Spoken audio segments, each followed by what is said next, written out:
मौसम विभाग के अनुसार प्रदेशों के कई प्रांतों में हल्की बौछार होने की संभावना है।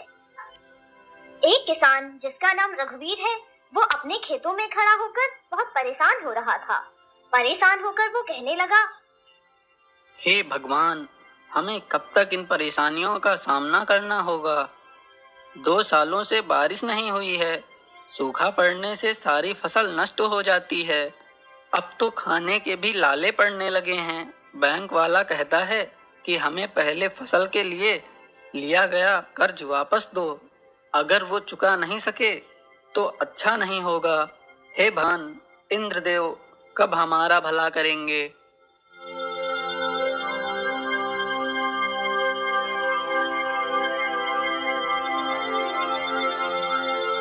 तभी वहाँ एक दूसरा किसान आया और रघुवीर से कहने लगा, अरे भाई सुनो, अभी अभी रेडियो पर मौसम के बारे में बताया गया है कि 2 दिनों में बारिश होगी। यह सूचना मौसम विभाग के द्वारा दी गई है। अगर ऐसी बात है तो समझ लो 2-3 साल बारिश नहीं होगी। ऐसा क्यों कह रहे हो भाई? हम जानते हैं कि तुम बहुत परेशान हो। अब हम सब कर ही क्या सकते हैं? यह हमारे हाथ में तो थोड़ी है। 2 दिन में बारिश होगी, 3 दिन में बारिश होगी, यही कहते कहते तो 2 साल बिता दिए, लेकिन बारिश नहीं हुई। चलो घर चलते हैं। यहाँ खड़े होकर खेतों को जितना देखोगे उतना ही दुख होगा। हाँ, तुम सही कह रहे हो भाई। देखो, खेत बंजर हो गए हैं।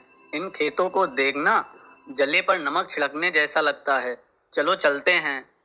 इतनी बातें करके वो दोनों अपने घर चले जाते हैं। उसी गांव में चिराग नाम का एक लड़का रहता है। उसके माता पिता न होने के कारण वो अपनी दादी के साथ रहता है।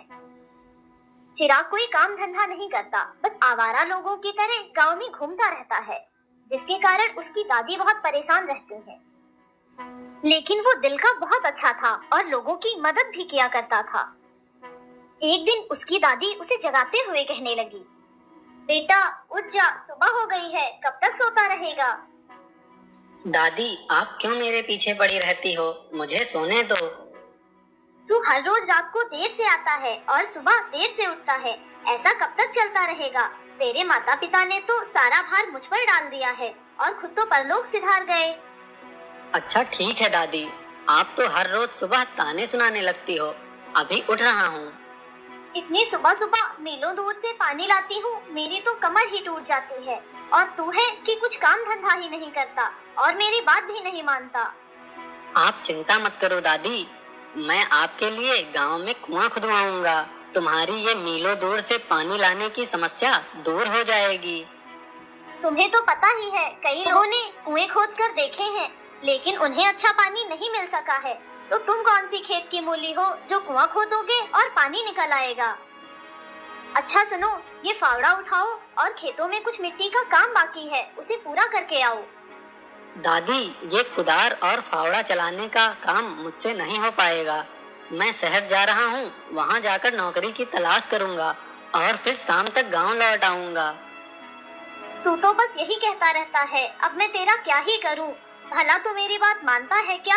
जो करना है कर, मुझे नहीं पता।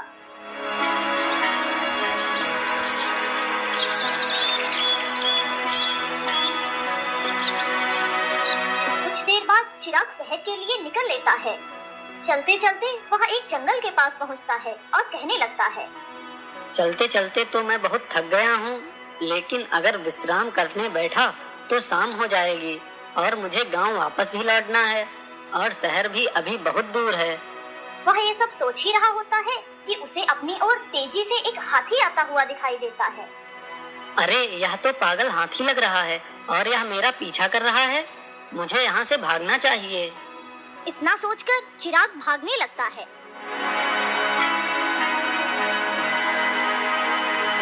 भागते भागते उसे सामने एक गुफा दिखाई देती है, जिसमें वो चला जाता है। गुफा में जाते ही चिराग को एक मूर्ति दिखाई देती है। वह आवाज सुनाई देती है, आओ बेटा, मैं तुम्हारा ही इंतजार कर रहा हूँ। कौन है इस गुफा में? कोई है क्या? हाँ, तुम जो सुन रहे हो वह मेरी ही आवाज है। मैं मूर्ति के रूप में एक यक्ष हूँ। एक साधु ने मुझे श्राप दिया था, जिसके कारण मैं मूर्ति बन गया। लेकिन तुम्हें इस मूर्ति से मुक्ति कब और कैसे मिलेगी? मैंने जब यह साधु से पूछा तो उन्होंने कहा कि उनसे कुछ दूरी पर एक घड़े में जल रखा है। अगर कोई इंसान उस जल को मुझ पर छिड़क देगा तो मुझे श्राप से मुक्ति मिल जाएगी।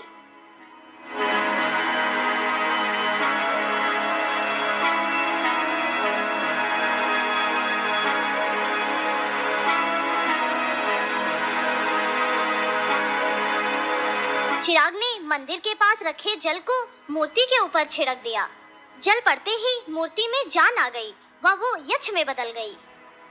अपने वास्तविक रूप में आकर यक्ष ने कहा, तुम्हारा बहुत बहुत आभार युवक, तुम्हारी वजह से मुझे मुक्ति मिल गई।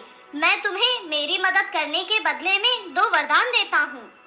क्या आप मुझे वरदान दे रहे हैं? हाँ, एक वरदान तुम्हारे लिए उपयोगी है और दूसरा वरदान केवल दूसरों के लिए उपयोगी है। अगर तुम चाहो तो पहला वरदान दूसरों के लिए भी उपयोग कर सकते हो, लेकिन दूसरा वरदान तुम अपने लिए उपयोग नहीं कर सकते। क्या एक मेरे लिए और एक दूसरों के लिए? मैं अगर चाहूँ तो अपना वरदान दूसरे को दे सकता हूँ, परंतु दूसरा वरदान मेरे लिए उपयोगी नहीं होगा। चलो अच्छा, अब मैं चलता हूँ। यक्ष वहाँ से चला जाता है और फिर चिराग कहने लगता है, हाथी गया या नहीं? बहुत देर हो गई है, अब तक तो चला जाना चाहिए था। वह बाहर निकलकर देखता है तो हाथी वहाँ नहीं होता है। ये देखकर वो बहुत खुश हो जाता है और फिर सोचने लगता है, अब तो बहुत देर हो गई है, शहर भी नहीं जा सकता। चलो घर ही चलता हूँ, वैसे भी भूख लगी है। पता नहीं दादी क्या क्या सुनाएंगी मुझे। चिराग वहाँ से गांव के लिए निकल लेता है। वह गांव पहुँचने वाला होता ही है कि रास्ते में उसे रघुवीर मिल जाता है। कहाँ से आ रहे हो रघुवीर चाचा? मैं खेतों से आ रहा हूँ बेटा। हर रोज उन सूखे खेतों को देखना जरूरी है क्या? शहर क्यों नहीं चले जाते? वहाँ जाकर कोई काम धंधा ढूंढो। हाँ, 2-4 दिन और देखता हूँ, फिर शहर जाने के अलावा कोई और चारा भी तो नहीं है। वो दोनों ये सारी बातें करके गांव चले आते हैं।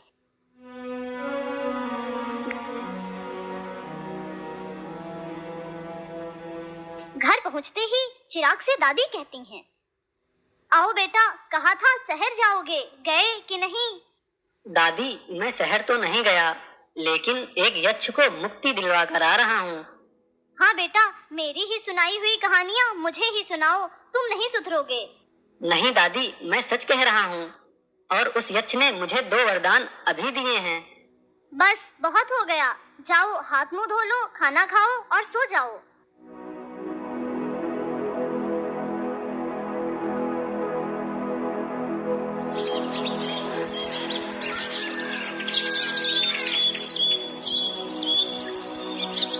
अगली सुबह होते ही दादी चिल्लाकर कहने लगी, चिराग चिराग बेटा उठ जाओ, दोपहर हो गई है, कब तक सोते रहोगे? मुझे अभी और सोने दो दादी। बेटा, मेरे कमर में बहुत दर्द हो रहा है, मैं इतनी दूर पानी लेने नहीं जा पाऊंगी, तुम जाओ और पानी ले आओ। दादी, मैं इतनी दूर पानी लेने नहीं जाऊंगा। एक दिन पानी नहीं पिएंगे तो क्या हम जीवित नहीं रह पाएंगे? हे भगवान, अब मैं इस लड़के को और बर्दाश्त नहीं कर सकती। हे प्रभु, मुझे मरने का वरदान दे दो। अरे हाँ, मुझे वरदान से याद आया, कल यक्ष ने मुझे 2 वरदान दिए थे। उनमें से एक वरदान का प्रयोग करके मैं अपने लिए कुआं मांग लेता हूँ। मिल गया तो अच्छी बात है, नहीं मिला तो कोई बात नहीं। 2-4 मंत्र पढ़ लेने से वरदान नहीं मिल जाते। अच्छा, ये घड़ा पकड़ो और जाओ पानी लेकर आओ। एक बार कोशिश कर लेता हूँ, अगर मिल गया तो हमारा भाग्य और हमारे साथ साथ हमारे गांव वालों का भी भाग्य खुल जाएगा। चिराग अपने मन में कुछ बुदबुदाता है। अपनी दादी के साथ साथ वो गांव वालों के लिए भी कुआं मांग लेता है। तभी बाहर से कुछ जोर की आवाज आती है। अरे, ये आवाज कैसी है? क्या सच में हमारा वरदान काम आया? हमें कुआं मिल गया। चलो दादी, चलकर देखते हैं। जब वे दोनों बाहर आकर देखते हैं तो सच में वहाँ पर एक कुआं होता है, जिसे देखकर दादी कहती हैं, अरे वाह, यहाँ तो सच में कुआं आ गया। अब गांव वालों को मीलों दूर जाकर पानी लाने की कोई जरूरत नहीं है। बेटा, मुझे लग रहा था तुम झूठ बोल रहे हो, लेकिन तुम जो कह रहे थे वो सच था। उस यक्ष ने जो बोला था वो सच था। मुझे अभी भी यकीन नहीं हो रहा। हमारे पास अभी एक वरदान और है। मैं उसका उपयोग करके बहुत धनवान बन जाऊंगा। नहीं बेटा, जल्दबाजी मत करो। तुम्हारे पास केवल एक ही वरदान बचा है, उसे सोच समझकर प्रयोग करना। आप ठीक कहती हैं दादी। मैं शहर जाऊंगा, वहां जाकर धनी लोगों का रहन सहन देखूंगा और फिर वरदान मांगूंगा।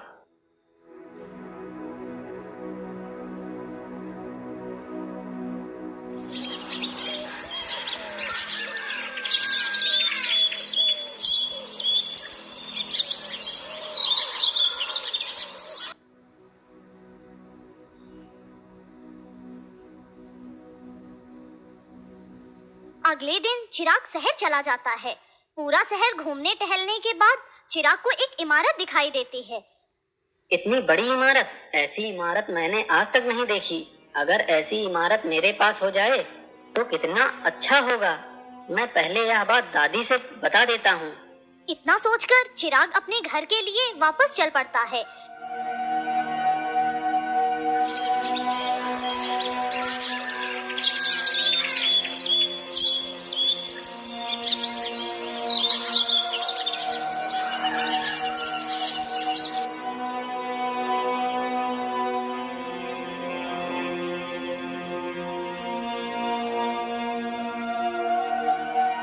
जब वह गांव पहुंचने वाला ही होता है कि उसे गांव का ही एक व्यक्ति मिल जाता है और उससे कहता है, अरे चिराग, जल्दी से चलो, तुम्हारी दादी की तबीयत बहुत खराब है। हमने डॉक्टर को बुला दिया है और तुम्हारी दादी तुमको याद कर रही हैं।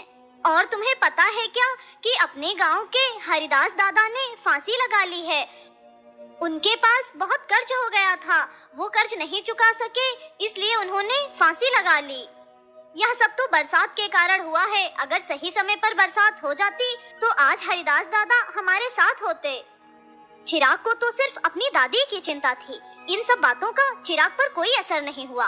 वो दोनों घर लौट आए। घर आते ही चिराग ने डॉक्टर से पूछा, डॉक्टर साहब, मेरी दादी की तबीयत कैसी है? बेटा, मैंने तुम्हारी दादी को दवा दे दी है। अब मैं कुछ नहीं कर सकता हूँ। तुम्हारी दादी को अब केवल भगवान ही बचा सकता है। अच्छा तो ठीक है बेटा, अब मैं चलता हूँ। इतना कहकर डॉक्टर वहाँ से चला जाता है।